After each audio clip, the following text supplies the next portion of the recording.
குரு பக்தி.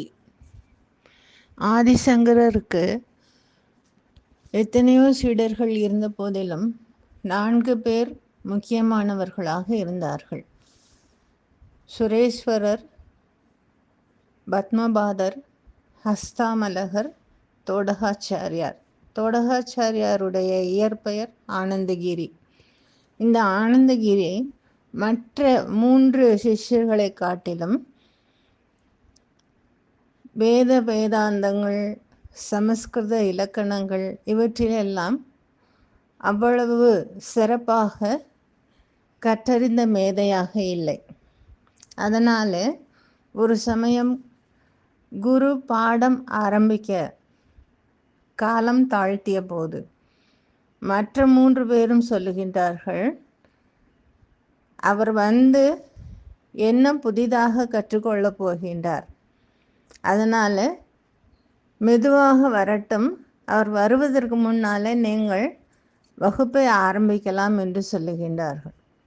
அப்போது குருவாகிய ஆதிசங்கரருக்கு மிகவும் வருத்தமாகவும் அதே சமயத்தில் இவர்களுக்கெல்லாம் வித்யா கர்வம், தனக்கு மட்டும் எல்லாம் தெரியும் என்ற ஒரு கர்வம் இருக்கின்றது. இதை தீர்த்து வைக்க வேண்டும் என்று நினைக்கின்றார்.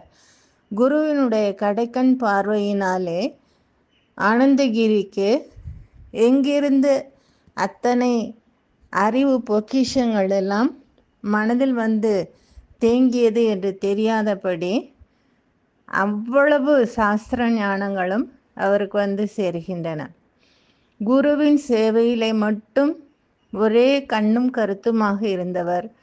குருவினுடைய ஆடைகளை அலசி கொண்டிருந்த ஆனந்தகிரி ஆசிரமத்துக்கு திரும்பி வருகின்றார். ஈர துணிகளை காயப்போட்டு கொண்டே பாடல்கள் பாடுகின்றார். அதை கேட்டு மற்ற 3 பேருக்கும் மிகப்பெரிய ஆச்சரியம். எப்படி தமிழில் வெண்பா, கலிப்பா, வஞ்சிப்பா இப்படி பா இனங்கள் இருக்கிறதோ, அதுபோல சமஸ்கிருதத்தில் தோடகம் என்பது ஒரு வகையான மிகவும் கடினமாக இலக்கணங்களுக்கு உட்பட்டு எழுத வேண்டிய ஒரு செய்யுள் வகை. அந்த தோடகம் என்ற செய்யுள் வகையை கைக்கொண்டு 8 பாடல்கள், அஷ்டகம், தோடகா அஷ்டகம் என்று அது வழங்கப்படுகின்றது. அதை பாடிக்கொண்டு வருகின்றார். குருவினுடைய சிறப்பு, அவருடைய மேன்மை, அவர் செய்யக்கூடிய ஒரு செயல்களும், அவர் கடைக்கண் பார்வையும், இந்த பிரபஞ்சத்தில் இருக்கிற எத்தனையோ மிகப்பெரிய பொருள்களுக்கு கூட ஈடாகாது என்று குருவின் மகிமையை போற்றி பாடக்கூடிய அந்த 8 பாடல்கள்.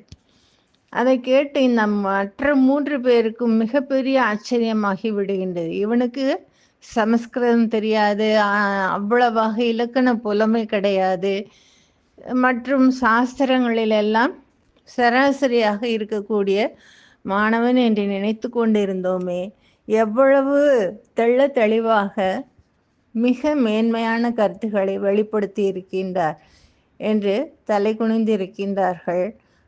அப்போது ஆதிசங்கரர் சொல்லுகின்றார், உங்களுடைய கல்வி மேன்மையை காட்டிலும் அவன் குருவின் மீது கொண்டிருந்த பக்தி, குருவுக்கு சேவை செய்ய வேண்டும் என்ற அவனுடைய எண்ணம், இந்த 2ம் தான் குருவின் அருளுக்கு அவனை பாத்திரமாக்கி இருக்கின்றது. குருவின் அருளால் இன்று அவன் இந்த அஷ்டகத்தை பாடியிருக்கின்றான். இந்த தோடகா அஷ்டகம் பாடியதாலே அவர் தோடகாச்சாரியார் என்று சிறப்பாக அழைக்கப்படுகின்றார். ஆனந்தகிரி என்ற அவருடைய இயற்பெயர் மறந்து போட்டு போய் தோடகாச்சாரியார் என்ற பெயரை வரலாற்றிலே நிலையாக இருக்கக்கூடிய சூழல் அமைந்து விடுகின்றது. ஆதிசங்கரால் பாரதத்தின் 4 பகுதிகளிலையும் ஸ்ரீமடங்கள் நிறுவப்பட்டன. அதில் ஜோஷி மடத்தின் முதல் தலைவராக இந்த தோடகாச்சாரியார் விளங்கினார். இந்த நிகழ்ச்சியிலிருந்து, வரலாற்று சம்பவத்திலிருந்து நாம் தெரிந்து கொள்ளக்கூடியது, குருவின் இடத்திலே பக்தி இருக்க வேண்டும். குரு சேவைக்கு நாம் முதன்மை இடத்தை தர வேண்டும். குருவினுடைய கடைக்கண் பார்வை இருந்தால் நமக்கு இந்த உலகத்திலே கிடைக்காத கல்வி செல்வமும் வேறு எந்த செல்வமும் இருக்க முடியாது. அதனை தோடகாச்சாரியாருடைய வாழ்க்கை எடுத்து காட்டுகின்றது. எனவே நாமும் குருவினுடைய கடைக்கண் பார்வையினாலே இந்த சம்சார சாகரத்திலிருந்து நீந்தி முக்தி என்ற கரையை அடைவதற்கு எல்லாம் வல்ல எம்பெருமான் அருள் புரிய வேண்டும் என்று வேண்டி கேட்டுக்கொண்டு நிறைவு செய்கின்றேன். நன்றி, வணக்கம்.